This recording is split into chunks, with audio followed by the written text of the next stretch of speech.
Hi students, and welcome to today's live IELTS class.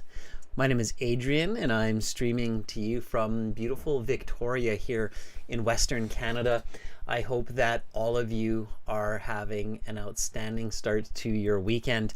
Welcome Domenico, hi Angel, hi Perrin, Golda. Nice to see our members in the class. Arshpreet, Nipa, Pima, S for shorts, anti-dandruff shampoo. Good to see many of our subscribers. Students, this is a subscribers chat class, meaning that you have to subscribe to join the chat.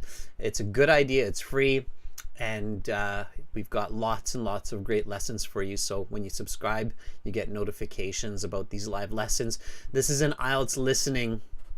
Specifically, this listening will be listening section of the IELTS exam, parts 3 and parts 4. We will look at a sample audio, questions, answers. I will talk about the strategies for this. Part 3 will be an author talking about a book that he has written. And part 4 will be about roads and the history of roads, and it will be a lecture by a professor on the history of roads. These are kind of typical formats where there's an interview with two speakers for part 3, and where there's a lecture by a professor, a teacher for part 4. So these are kind of common formats. You should do lots and lots of listening. Of course, the listening will be British accent. Most of the IELTS listening is British accent. This listening audio and these materials can be found in your My Student account at aehelp.com in your premium package, or at gieltshelp.com in your general IELTS premium package. The listening is the same for academic and for general. There's no difference in the listening section. This is the academic IELTS website here that we will use shortly to start the listening. To get access to the premium version of the course, all you have to do is click the big red button that's just right behind my head there. It's a one-time payment for lifetime access. You get all of our practice exams, videos, app for your phone, much, much more. It's absolutely worth it. These websites power these live classes, as I've said before. We're an IDP affiliate. We're a British Council partner. We're an IELTS test registration center. You are in great hands with us. We help thousands of students every single week to succeed on the IELTS exam. General IELTS, same idea, green background. Click that big red button. TNS, thank you for those hearts. Hearts back at you. All right. Students, let's do this. Let's get going. The code 9pi for you coming from our latest video to give you a little bit of extra help. If you have questions about the IELTS, about English, send me Adrian at aehelp.com or admin at aehelp.com an email. Okay, that is how we do it. So questions, let me know. Okay.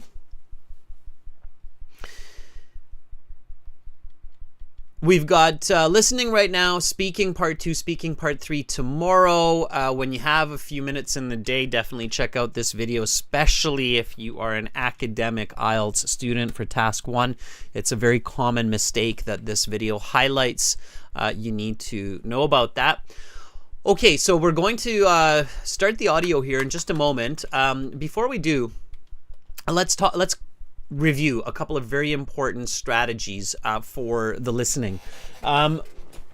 So when you listen, one of the common kind of questions that we get is, well, I'm pretty good at English. I can understand when people speak to me. I can understand the audio, but I forget what I'm listening to, or I'm not really paying attention. What can I do? And we always say you have to listen actively.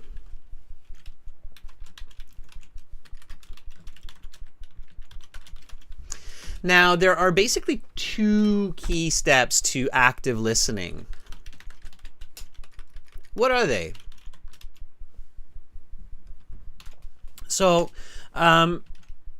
what do you need to do? Yeah, exactly, Perrin. Concentration is key. Now, how do you concentrate? How do you do active listening? Active listening, concentration, they're kind of synonymous. Golda says, make a mind map. Yeah, kind of. Just looking for my water here. Yeah, kind of.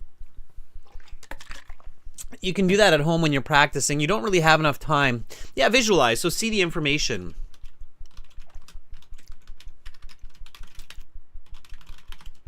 Okay, and what else? So you're visualizing, right? So, I mean, let's take a look, right? So today, this is our reading passage. It's section 3, or these days they call them part 3. And it's coming from our second exam book. It's CD 6, track 3. It's about an author or a writer. So here, it says how many books has the guest written. Okay, so we're seeing this. We're seeing the author. Okay, there's the author. She's looking happy about writing her book. She's got a hat on with a flower. Why not? Okay, so there's the author. She's pretty happy. Okay, we're seeing it. All right, so we're visualizing it. Dude, this is a nice picture. Yeah. All right, Angel, I'm a little bit far from Picasso, but I'm doing my best here. Yep. Okay. What else do you do to be an active listener? Okay. There's another important step. So you're seeing it, and what are you doing? It's not enough. Lydia, taking notes, not really. For some parts it will help, but that's not the key aspect of active listening. Okay.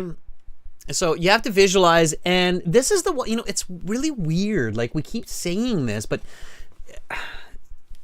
people forget to do it. You have to include yourself.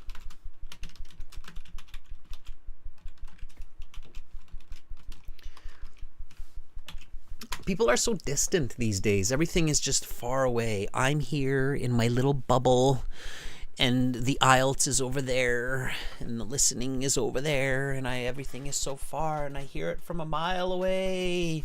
Okay, so that's not a good way to approach information, especially not when you're being tested. So it's actually quite terrible. That's the big problem. A lot of people, what they do is they're like here. Okay, so here they are. This is me doing the IELTS, and I am in my shiny blue bubble, and IELTS is like over there somewhere. This is the IELTS exam, right? And I'm like hearing the audio from the IELTS.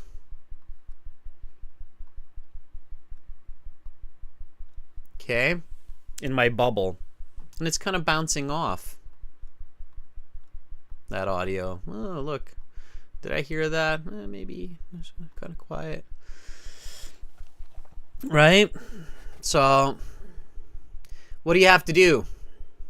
You have to pop the bubble. Pop the bubble. Pop it with a pin, with a giant bin. Okay, so boop, you pop the bubble. Yay, you're popping the bubble. Now what's happening? Look at you go.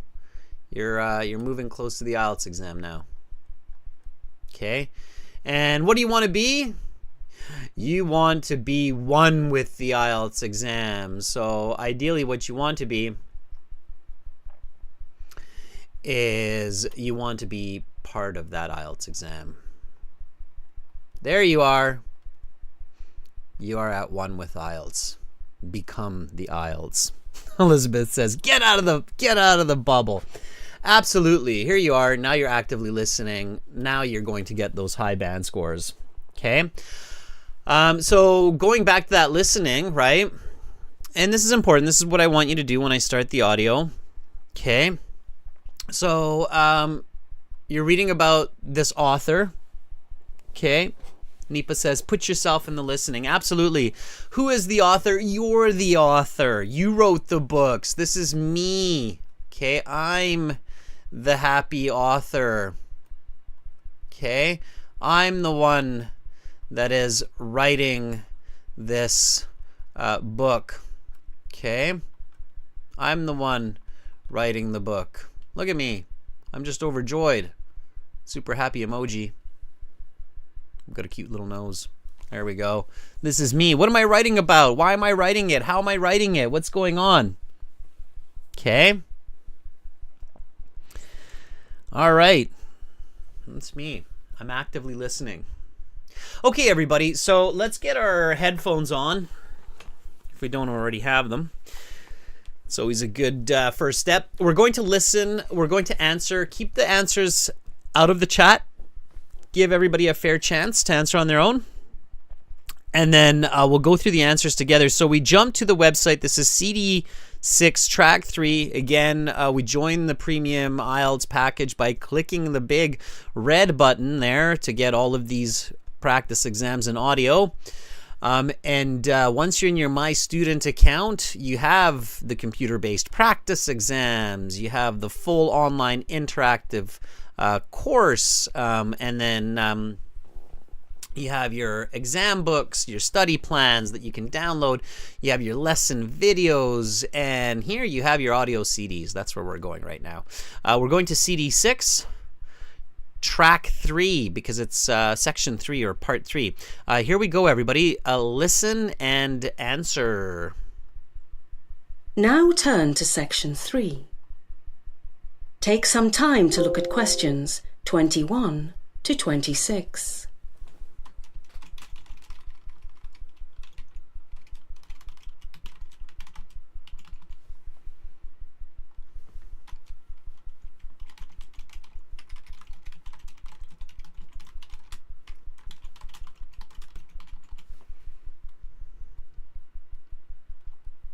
Listening, Section 3. You will hear a radio host and his guest discussing the virtues of various art forms. Now listen carefully and answer questions 21 to 26. All right, welcome back, everyone. Our next guest is the curator of a major art gallery in the city who has just released his second book on the virtues of art. We're pleased to have Mr. Edgar Patterson here today. Welcome to the show, sir. Thank you for having me on. It's a pleasure to be here, and please call me Edgar. Edgar, of course. Now, in your first book, published 4 years ago, you focused on performance artwork such as plays, musical concerts, films, and other such works. Your second book is a little closer to home for you. It concerns purely creative fine art. Well, yes. It deals with the aesthetic virtue of different painting styles. Okay, so give our viewers a quick rundown on what your book is about. Does it make an argument? I mean, does your book take a position on a certain issue in the world of art? Yes. My book does take a position, and a rather radical one. The main thesis of my book is that the meaning we associate with a painting exists purely within ourselves. This is in stark contrast to many commentators who believe that the author of a painting gives the painting its meaning. Under this framework, if an artist intends his painting to represent the fear of an orphan child, then this is the one and only meaning such a painting can have. We might call this the intention theory of art.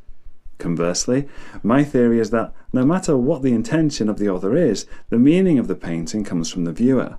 The meaning is exactly what the viewer thinks it is.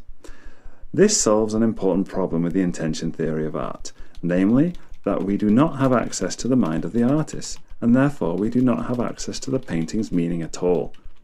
Very interesting, Edgar. But doesn't the intention theory work as a sort of grounding for artistic analysis? What I mean is, while we might not know the meaning the artist intended, isn't the point of art to try to discern this meaning? If art is just whatever we want it to be or feel it as, doesn't that somehow make it less valuable? That's an astute critique of my position, but one I have an answer for. My response is that art is not merely what we want it to be or feel it as. We can still participate in our critique and interpretation. All I want to say is, in the end, it is up to us to discern the meaning and value of paintings on our own. You now have some time to look at questions 27 to 30.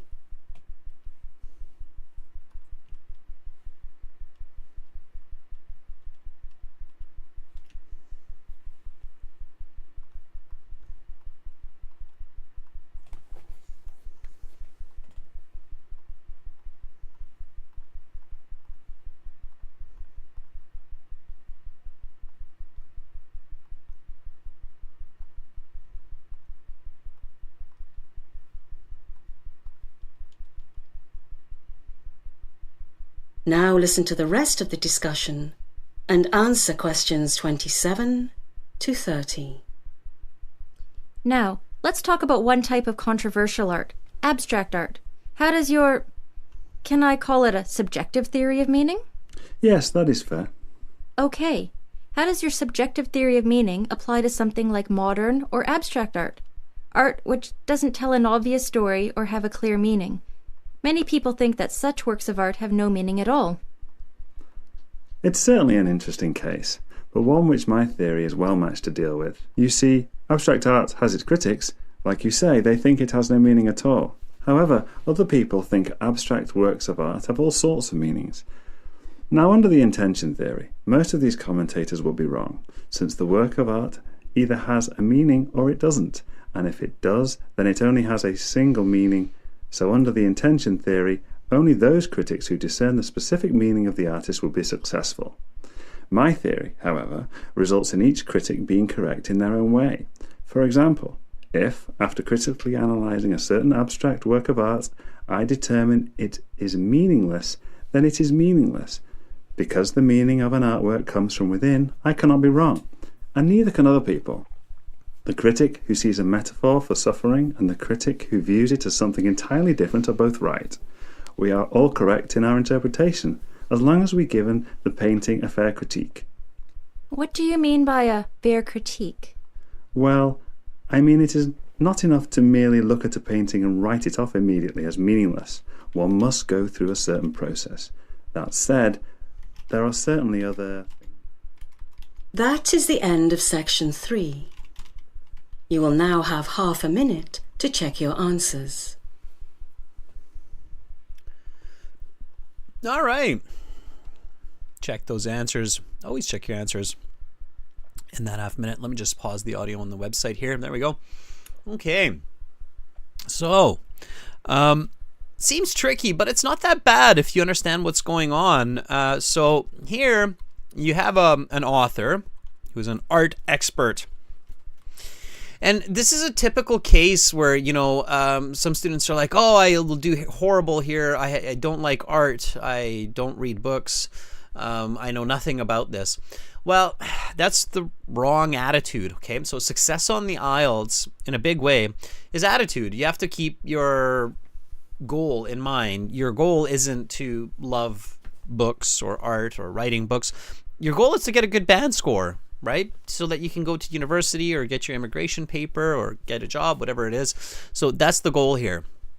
And for that goal, you have to make yourself interested. You have to be like, okay, this is the most exciting audio I've heard since I watched the movie E.T. So you have to become interested, right? And when you become interested, you start to understand information. You start to interpret the information. Okay, so lots of multiple choice here. Multiple choice is quite tricky.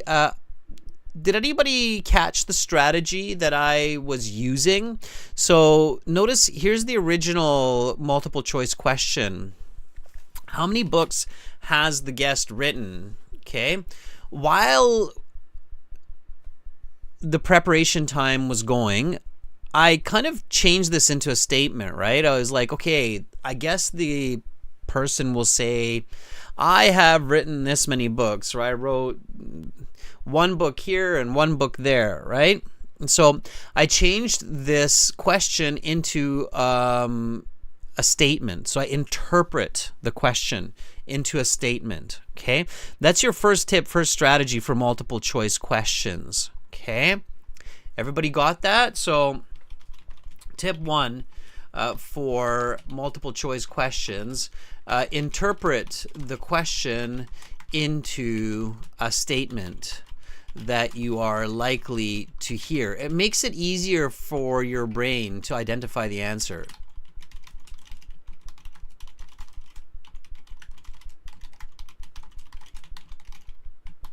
Okay, Pima says, yeah, that makes sense.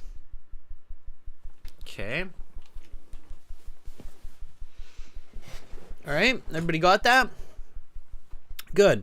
So based on that, I was able to pick out that they actually give me the answer 2 times. So once the host gives the answer, she says like, oh, in your first book you talked about this, but then in your second book you're talking about this.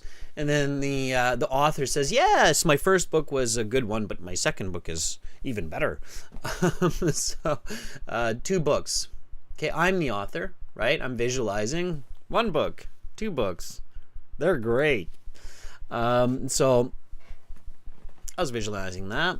All right, Elizabeth says, yeah, okay, I got it. So interpretation of questions into responses. 22. What description does the guest give his book's thesis? Okay, so again, I changed that into a statement, right? Like, the best way to describe my book. And then the woman says, what kind of an issue? And then the author says, well, my book takes an issue, or it takes a rather radical position on art.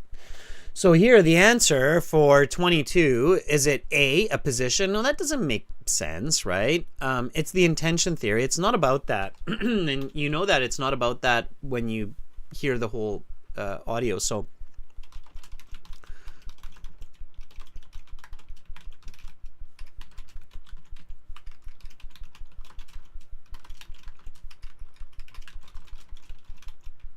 if you didn't catch it right away,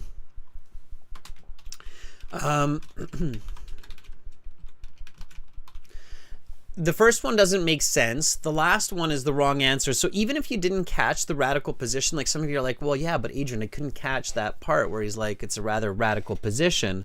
Then it's a process of deduction. So your last strategy for multiple choice is called deduction. Okay.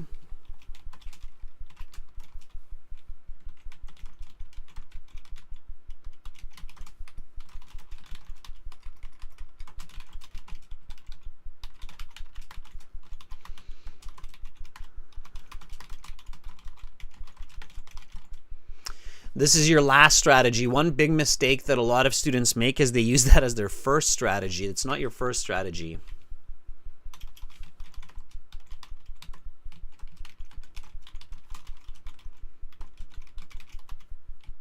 Okay. Your first strategy should always be to identify the answer. Everybody got that? It's a really important one because I hear that one all the time from students where they're like,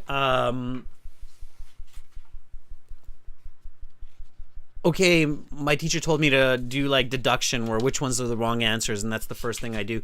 It's a very slow strategy, and it's often ineffective too. That's the unfortunate part of it. Okay, so slow can be very slow and can be very ineffective. That's right, Adele. Deduction is always just a plan B in multiple choice tests. Okay.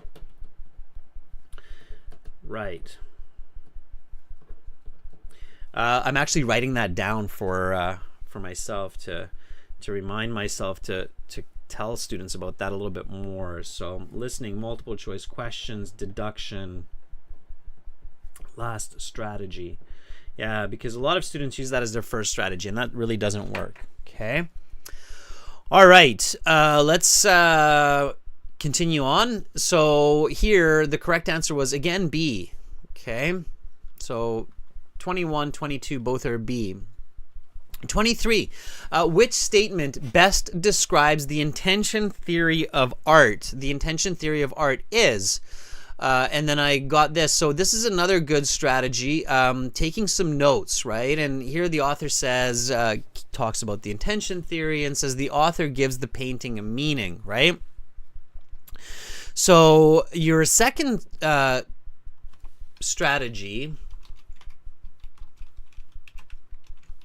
okay, always listen for the answer and take notes of the emphasized information. What I mean by that, so you're like, well, what does he mean, emphasized information? Listen to the speaker. So when the speaker says, my book does take a position, and a rather radical one, it's emphasized. He's saying that strongly. He's like, and a rather radical one. So pay special attention to that. That's usually the answer. Okay. So here, the intention theory, I mean, it's the intention theory. Think about it, right? Intention. What does the word intention mean? And, you know, this is where, yeah, I mean, vocabulary helps. What does intention mean?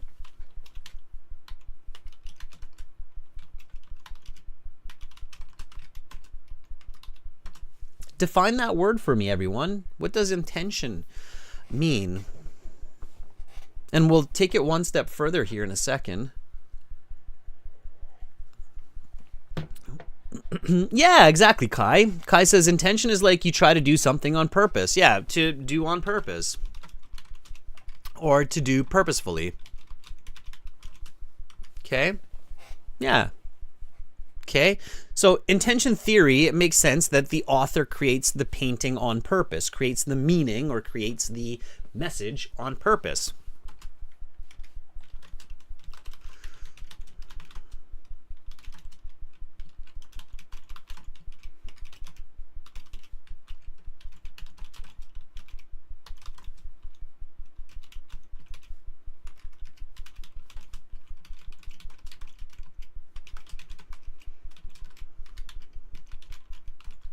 Right?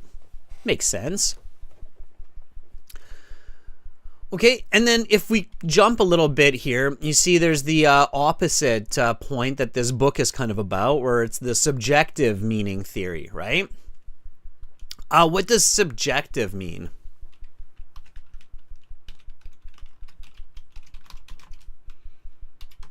What is the meaning of subjective? How would you define that? And this is where a little bit of English goes a long way. So when you know the meaning of these words, it's going to really help you. Okay? Yeah, Cool Man Game says different people have different opinions. That's a good way to say it. So different interpretations or different opinions of people based on their beliefs, experiences, and personality. Right? So if a dog bit you when you were a child, then you think dogs are evil and you hate dogs. If a dog protected you from a bear when you were a child, you think dogs are guardian angels and they're the coolest thing since sliced bread. Right? So your experience will often dictate your perspective. Okay? Dogs are cool. Okay? Don't judge dogs on one bad dog. Dogs are cool. But yeah, so I mean, our experiences, they will dictate our subjective opinions, right? So here, number 23, which statement best describes the intention theory of art? A, the author creates an artwork's meaning, right?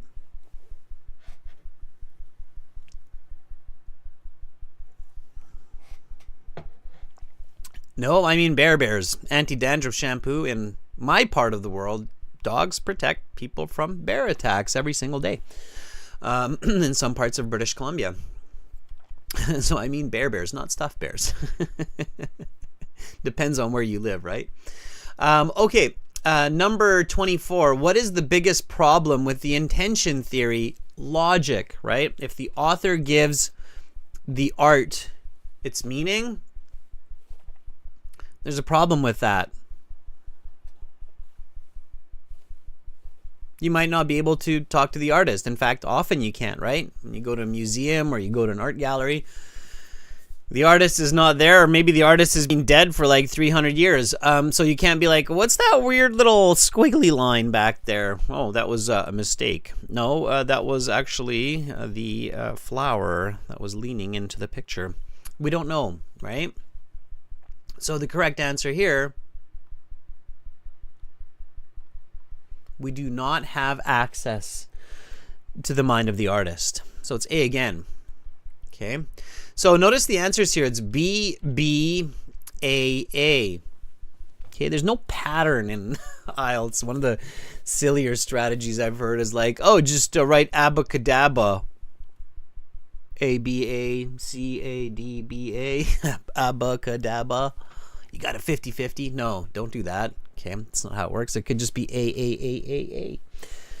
All right. So even in my notes here, so the guy said it, right? He says, we do not have access to the painter's mind. That's actually what the speaker says, right? So the intention theory means that the artist intends the meaning. So the artist draws a picture and says, hey, this is what it is, okay? But if you don't know the artist, if you can't ask them, hey, what were you trying to draw, then we can't know the meaning, right? And so I don't know, like let's take an example here. So let's imagine that we draw something like this.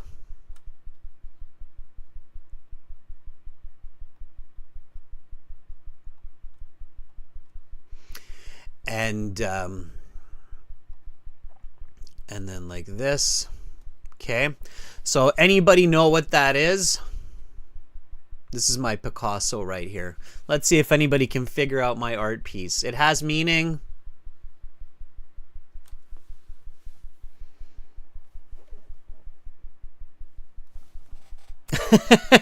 AJ says it's a sad leaf. AJ, it's not quite a sad leaf. That's not what I drew here. Fong says, you break my heart. It's not you break my heart. It's not a sad leaf. It's not a dead leaf.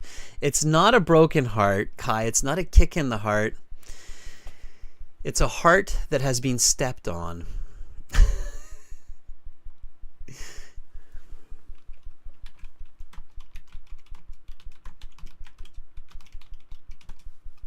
My heart has been stepped on. That's what it is. Okay? So you might be close, but you still don't have access to the mind of the artist, right? You stepped on my heart is the portrayal here. Okay? All right.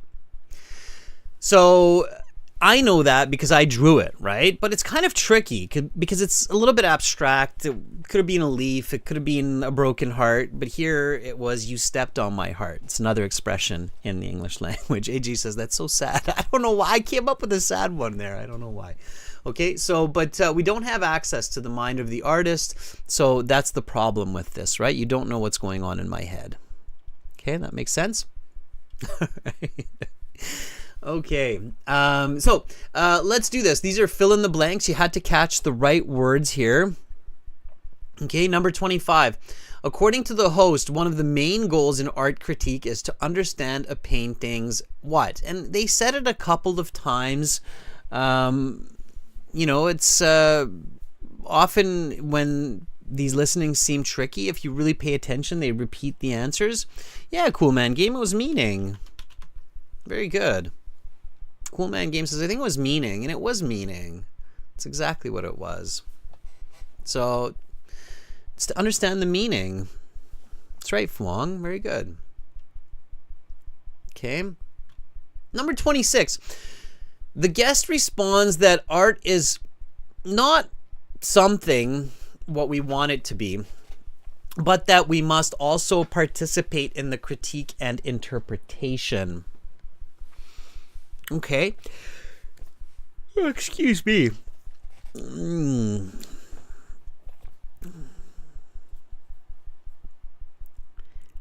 merely. That's right. All this art talk making me yawn. But it shouldn't. Active listening, right? It should be exciting. It's not merely. Merely means like just. They do want you to use the exact word. Usually, if you use the word just what we want it to be, they might not give you that point. Okay? So the guest responds that art is not merely what we want it to be. It's not just what we want it to be, but we must also participate in that. Okay? All right. So now we get into completing the table, and really pay attention to the instructions. It says answer right or wrong. So the good news here, everybody, is you've got a 50-50 for the answer. Okay? Right or wrong? Yes, no, right or wrong. Okay, 50-50. So you have a situation, and then you have these two topics. And in the subjective meaning theory, the critic is right. In the intention theory, now here, a lot of it is logic. Again, a lot of it is logic. So what's the situation? The critic thinks critically about an artwork and judges it to have no meaning. Okay, so the person's looking at the artwork and they go, nah, it's nothing. It's just garbage. According to the intention theory, the critic is right or wrong? According to the subjective meaning theory, they're right, because the observer has the option to say it has no meaning, right? That's right, Adele. That's right, Angel. That's right, Lydia. Yeah, they're wrong, right? Why are they wrong? You should always know why, right? When you have the right answer. So they're wrong. Why is the critic wrong? Okay, who can answer that for me? Why are they wrong? So according to this audio, why is the critic wrong to say that the art piece has no meaning according to the intention theory of art?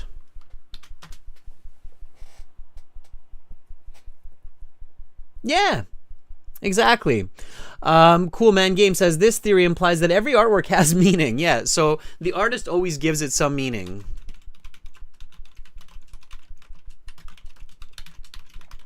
Okay, let me give you an example. Right? So that's clear for everybody who's like, what? This is so confusing. Let's say that I draw this, okay? And this is where active listening, right? You have to listen actively. And yes, IELTS can ask you these kinds of questions on these kinds of topics. So let's say I do something like this. Okay?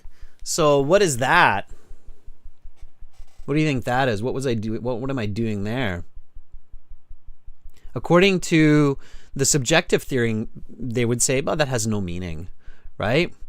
AJ says it's another masterpiece. Pima says it's meaningless. And Pima, according to the subjective theory, you would be correct. That should have no meaning for you. Anti-dandruff shampoo says it's playing Fruit Cut Ninja. 90s Yedin says it's a form of love. Actually, you're not far off, 90s Yedin. AJ says it was depression. It wasn't mixed feelings, but you're getting there. You're getting the concept that I'm going for. In this one, I was actually going for anger. Okay? It was an expression of anger. I was angry. I was like, rah. Okay? We all have that deep down anger, and we just do that mad scribble. And that's what that was. That was an expression of anger. That's right. Anti-dandruff shampoo. That was Angry Adrian. Removing anger, hens. I like it. Yes. Okay. So that was anger. But so according to the intention theory, that piece of artwork has meaning. So the critic is wrong to say it has no meaning. Okay. All right, so let's keep going. Critic does not think critically about an artwork and judges it to have no meaning. Okay, so according to the intention theory, obviously it's wrong. So if you got this one, you definitely know that this is wrong, right? Because you know that it always has meaning. Now, according to the subjective meaning theory, if I recreate that drawing, right, that scribble, and you say, well, that has no meaning, without even really looking at it, then according to the subjective theory, is it right or wrong? So you kind of just look at it for a quick second and you're like, nah, has no meaning. Right or wrong? What do you think? 50-50, you might as well take a guess in the real IELTS, even if you're not sure what's going on at this point. If you're like, this is like way over my head. I have no idea what's going on here. What do you think? It's wrong. Okay. Not might be right. It's wrong. Why? So a lot of these are interpretation, everybody. They're not giving you the answer. There's no key words. You can't be So this, again, there are some strategies that people think will work, but they don't work in part 3 and part 4. Some of those are like circling or underlining key words. Here you actually have to understand what they're talking about, okay? And here they're wrong. Why? Because the critic does not think critically, right? According to the speaker, they say that, okay, so the person could say that it has no meaning, right? But they have to think critically about the artwork. So you actually have to look at it and go, nah, it's just squiggles. That's got no meaning. You can't just be like, oh, no meaning, right? So so the difference between this one, okay, the big difference between this one and this one is that in the first one, they think critically about the artwork. And this one does not think critically. So pay attention to those opposites because they will influence the correct answer here. Okay? Does that make sense? Everybody got that? Okay. Delzoda, you're in good time. You might not make a lot of sense of this listening, but we're going to do listening part 4 in just a moment, and that will be 100% clear. Okay. All right. So here, last one. Okay. Critic understands the author's meaning. Okay. Critic is intention theory. Right or wrong? So critic understands the author's meaning. Again, when you're having difficulty, think of an example. So here, I'll draw you another picture. Okay, what's that one? Okay, what am I drawing there? what's my artwork in this case? It's the best one yet.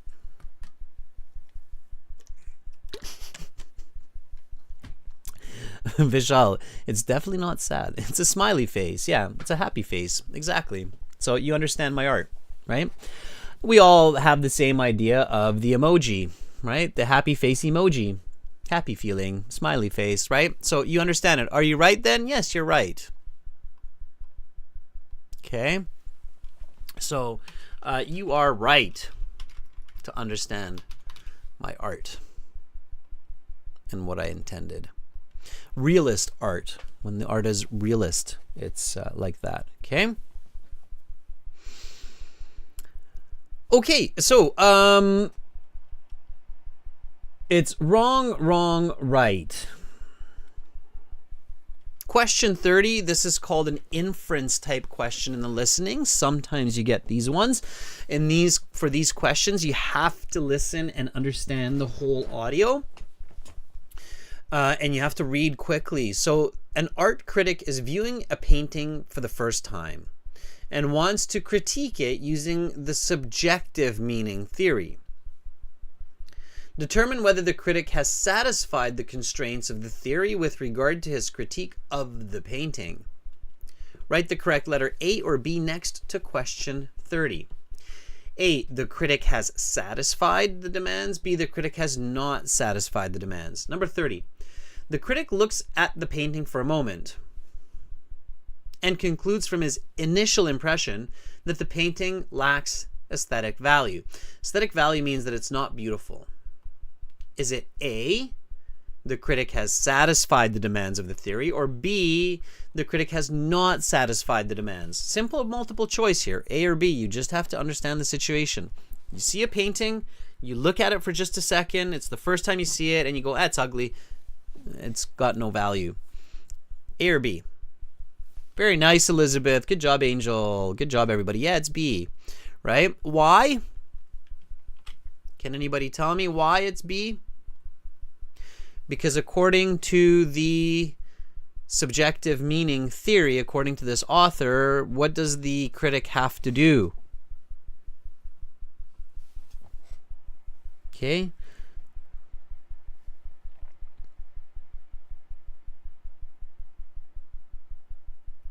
Yeah, 90Z, and exactly. So normal everyday English will get you about a band 6, 6.5, maybe a 7. But of course, these kinds of questions are also testing band 9.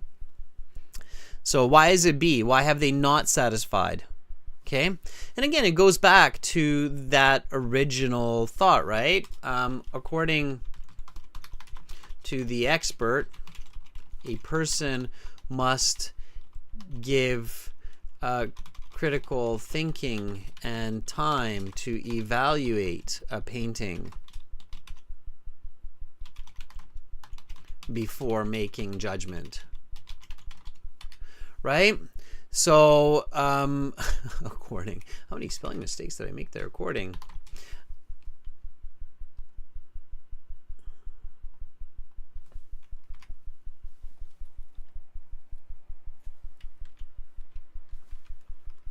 Whatever. Yeah, so you have to give time.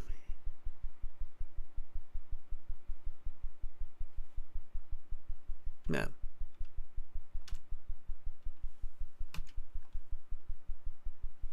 Okay. That's why it's B.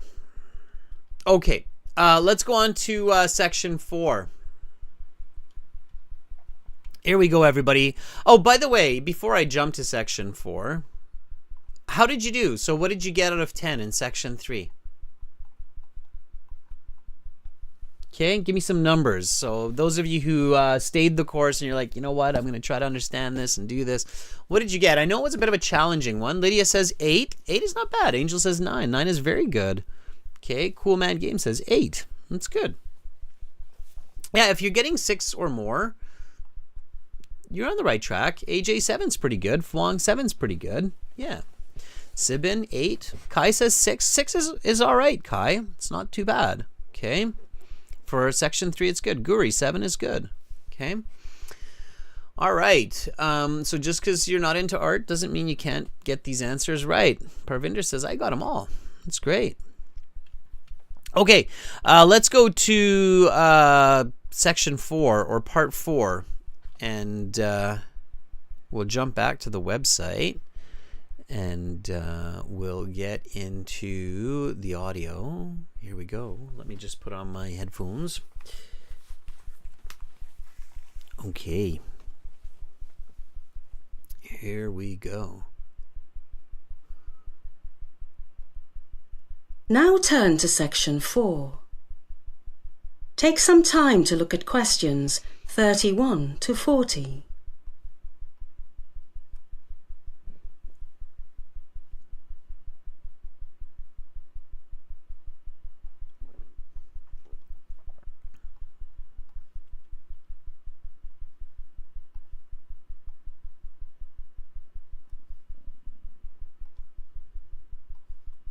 Listening section 4.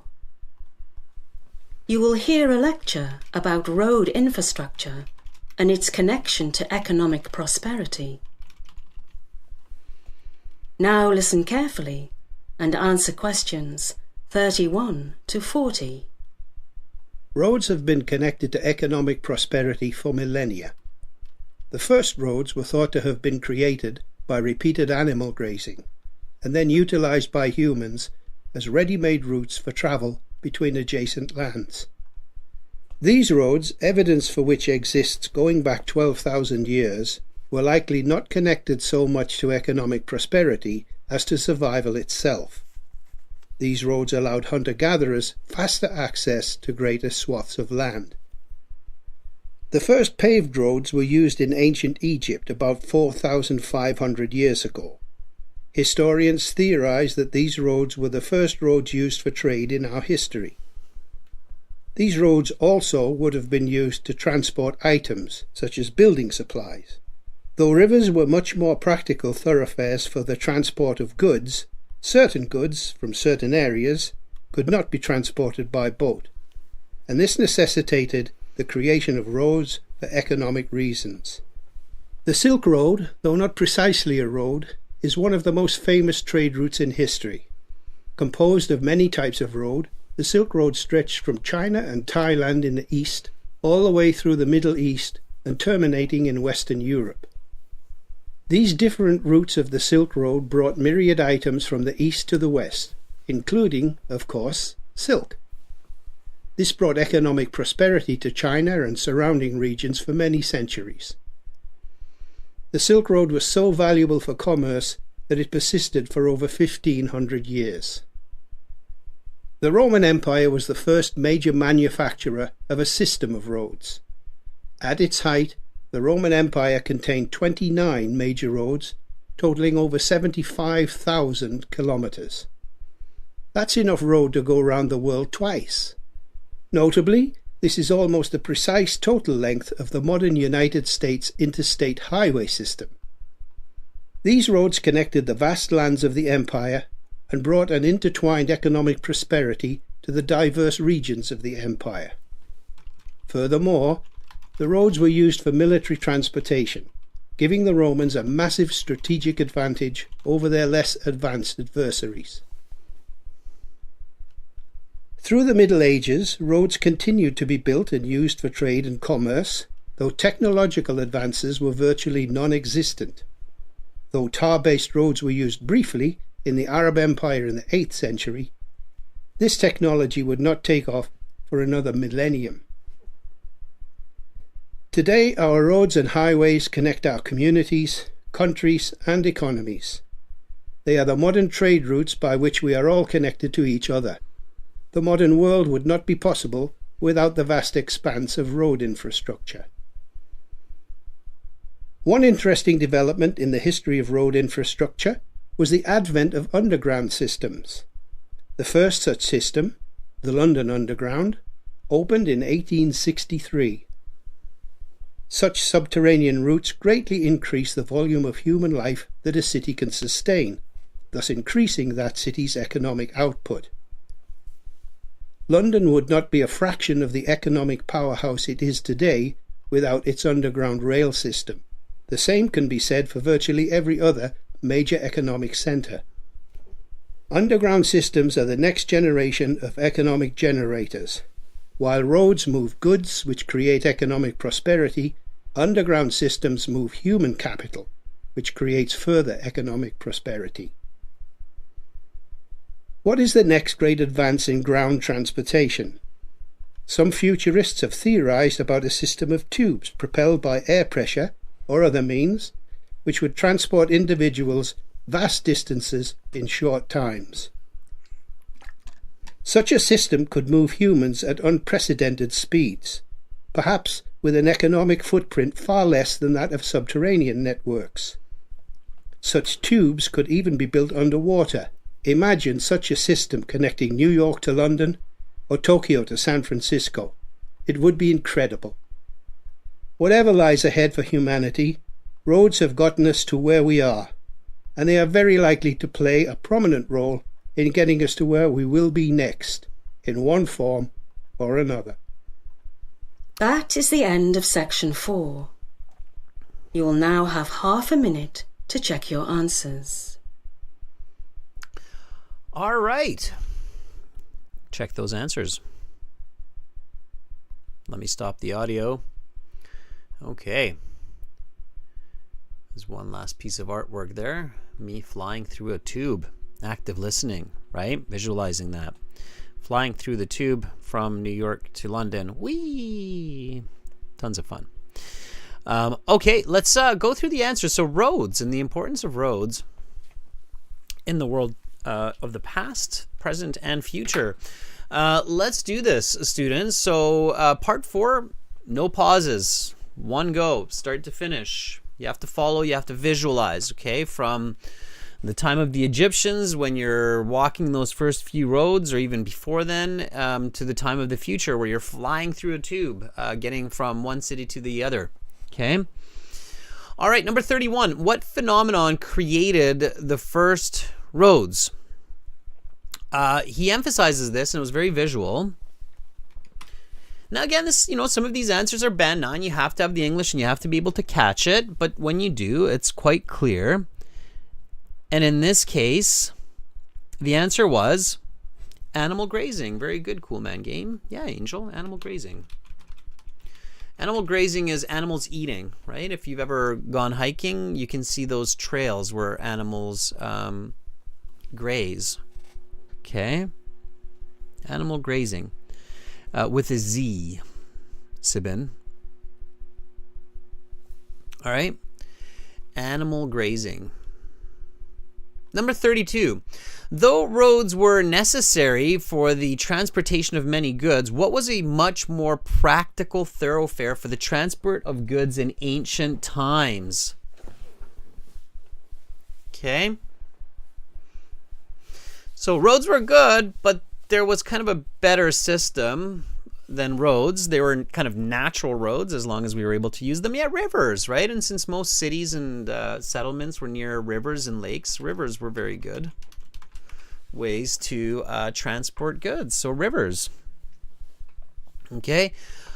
It's not boats, it's rivers. Boats travel on the river, but the river itself is the system, right?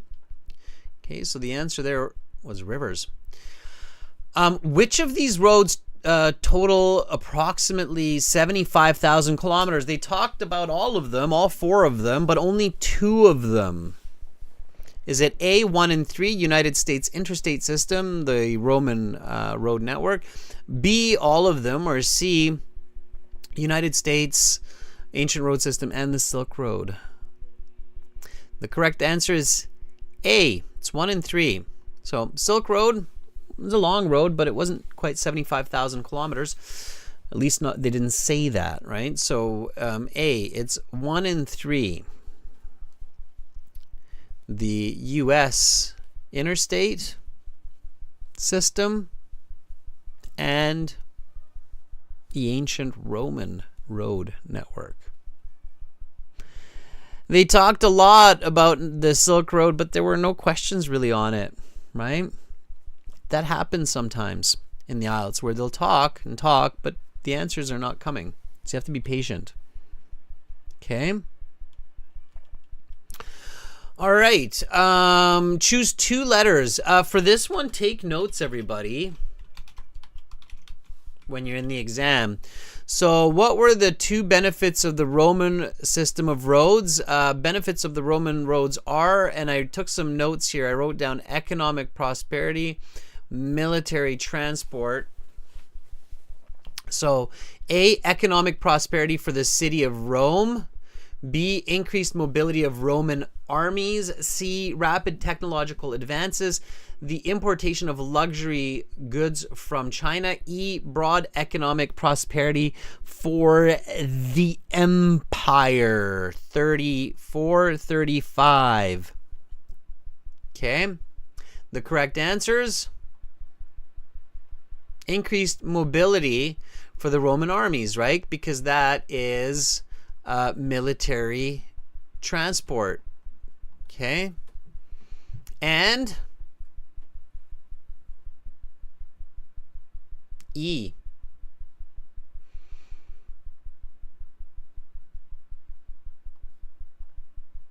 broad economic prosperity for the empire.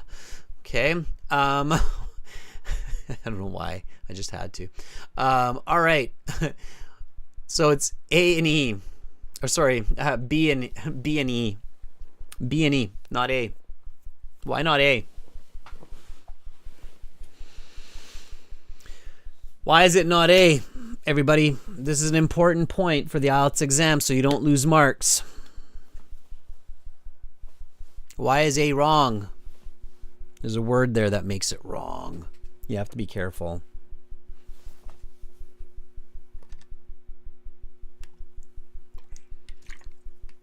Exactly, Lydia. It's not the city of Rome. It's the empire of Rome. Pay attention to details, right? So, not the city of Rome. It's the empire of Rome.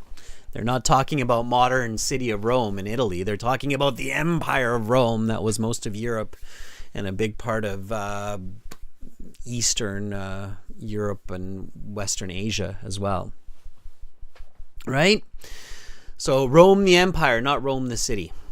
Okay, there are a lot of Romes out there, by the way. There's Rome in Italy, but I'm pretty sure there are quite a few different Romes around the world. I think there's a couple even in the US, maybe even in Canada, right? Yeah, the empire was talked about, not the city of Rome. Exactly. You got to know that. You have to pay attention. They're not trying to trick you. They're just making sure that you're paying attention. Okay. All right. Now, here they talked about ancient roads, the subway system. They didn't really say subway though. What words did they use? So, didn't really say subway. You had to just really pay attention. Instead of subway, what did the speaker say? That's right, underground. They also said subterranean system, right? Subterranean, underground subterranean system. Okay. Okay, increases economic activity. So, make more money. Ancient roads, subway, future. Or all of them. Which one was it? Think logically. Even if you didn't hear him say it, if you think logically, yeah, very good, Kai. Kai says it's D. Absolutely. Right? The ancient roads brought economic prosperity to the empire of Rome. Subways bring economic prosperity to cities. Future transports, yeah, for sure. So D is the correct answer. All of them. Right? Okay. 37. It's very clear. I mean, if you just remember that, wait, they said economic prosperity for Rome, right? The empire. And they said subway systems are major economic generators. Then it has to be all of them, right? If 2 out of the 3 were mentioned, it must be all of them, right? Okay. 37. Responsible for the growth of modern cities. A, B, C, or D? Okay. Which one is it? 37. Modern cities. B. Subway systems. Right? The speaker gives the example of London. They said London would not be nearly the size it is today if it weren't for the subway system. So B is the correct answer for 37.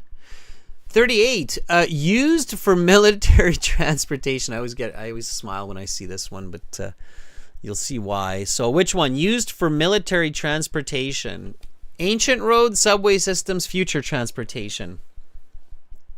What do you think? Yeah, A. It would not be too smart to put soldiers into a subway. Just blow up the tunnel, right? So, yeah. A. Ancient roads, right? Roman armies. Okay. Moves human capital, moves people. Ancient roads, subway systems, future roads. Which one moves people? 39.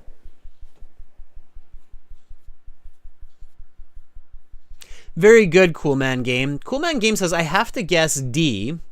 And you're right. I mean, did people go on ancient roads? Yes. Do people go on subways? Yes. Do you think people will go on roads in the future? Yes.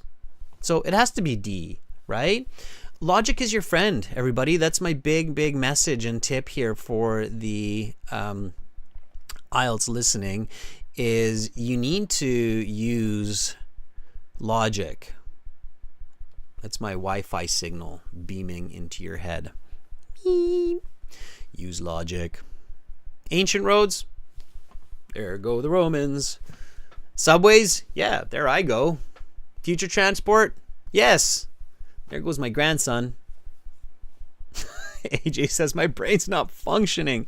Yeah, you have to, keep it simple, right? Sometimes simple is beautiful.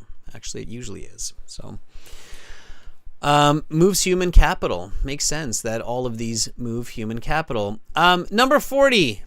Will move humans at unprecedented speeds around the world. Whee! Remember my picture of me flying through the tube? This last one, number 40.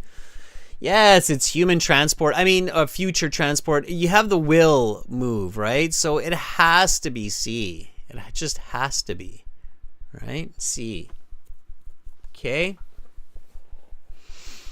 All right, there you have it. Those are your answers. So D, B, A, D, and C.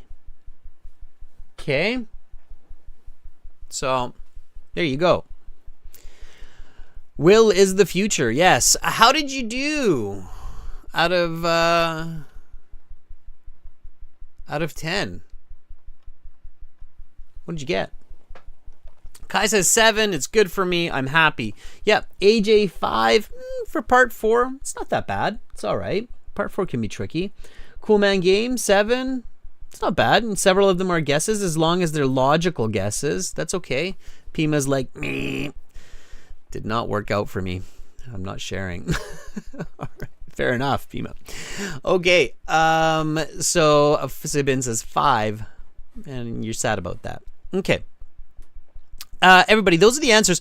On the website at aehelp.com, at the very bottom, you can't actually see it because it's not on the screen, but there at the very, very bottom there, you will see a score calculator.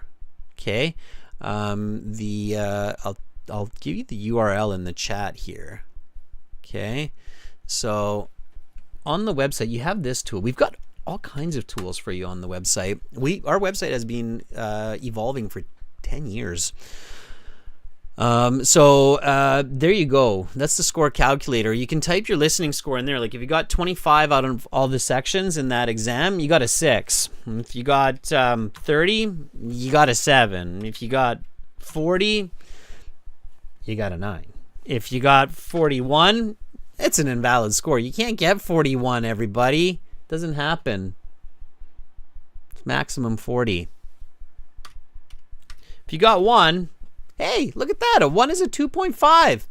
You can't get anything under a 2.5. If you show up and you get yourself a 1, then you get a 2.5. If you get yourself a 0, hey, you still get a 2.5. You just got to show up. Right? It is available, Adele, for GE. Okay, if you don't show up, you get a 0. All right. So that's how it works. Students, click those red buttons so you can even see that there's a red button there for you to join the premium IELTS package. It's off to my that way right there. I'm mirrored. It's right there. The premium package has got so many goodies for you to help you improve and speak better English, write better English, hear better English, see better English. I guess so, for reading. Okay, so that's it for me for today. But tomorrow we are going to, for General IELTS, by the way, somebody asked us this website here. So tomorrow we're going to do speaking. We're going to do speaking part 2. We will actually speak to each other. We can speak to each other through the websites, speak to other students. So highlighting keywords, Angel, will not work for high band scores. They will work for band scores to 6.5, but they will not work for band scores 7, 5, 8. You have to be able to interpret the information. So keep that in mind. Eugen, Panda, Starry-Eyed, Angel. Yes, thank you. Have a lovely day, everybody. Go to the website. Visit us at aehelp.com. Visit us at gieltshelp.com. Use the code PIE4U for that 10% discount. We are here to help you succeed. Have an awesome rest of your day. A great start to the weekend. I will be with you tomorrow at around the same time for lots and lots more of IELTS and speaking. Chin up, forward. You're all beautiful people. Much love to all of you, wherever you are in the world. I'm Adrian. I'm signing out from Victoria, Canada. Bye for now.